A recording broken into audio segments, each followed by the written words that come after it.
A few months ago, I did a speaker project with GR Research where I built a concrete version of their Encore speaker. That video did really well, and there was a lot of interest in that design.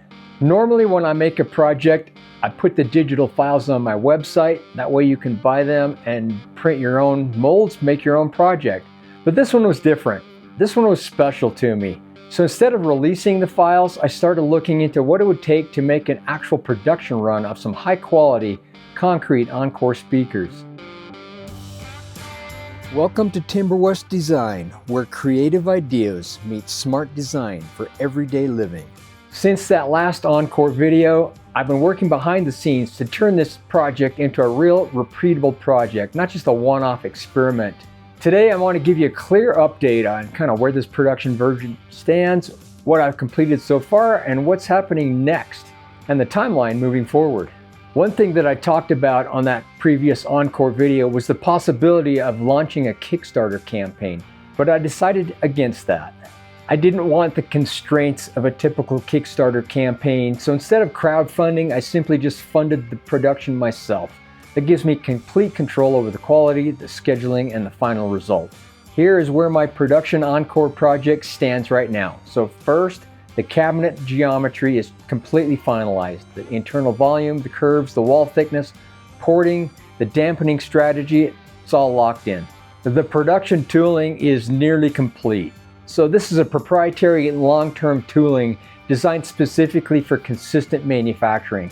It's nothing like 3D printed molds that I used earlier. Those don't last as long. What I've done for the production tooling is definitely long-term and highly repeatable.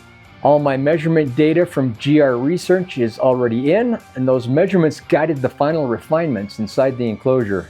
GR Research has one of my Concrete Encore cabinets right now. They've been running additional tests on the enclosure itself, looking how it behaves mechanically compared to traditional cabinet materials, and the early results have been very favorable. I'm not sharing the details yet, but once the production version is finalized, we'll go over everything.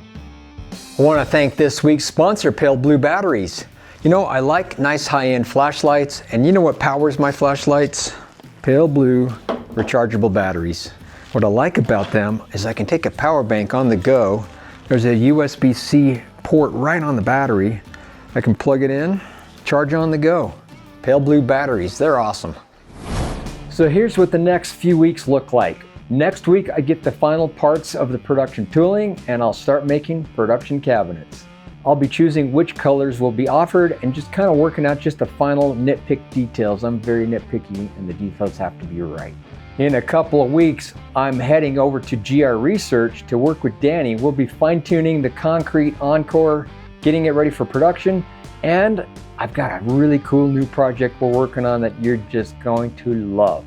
I'm wrapping up the new website for the speaker, working out just some final details with GR Research and Danny, and getting this ready for a really fun production run, probably early 2026. Going from a prototype to a production-ready speaker is a completely different process. A prototype only has to work a couple of times. The production model has to work every time. That just means tighter tolerances, repeatable casting, predictable finishing, and a manufacturing process that produces the same result whether it's the first pair or the 50th pair.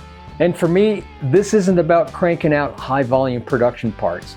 I'm not chasing quantity. I'm meticulous with every part of the process because I want these to be a high-quality piece, not a mass-produced product. The whole point is to make something exceptional, not something fast.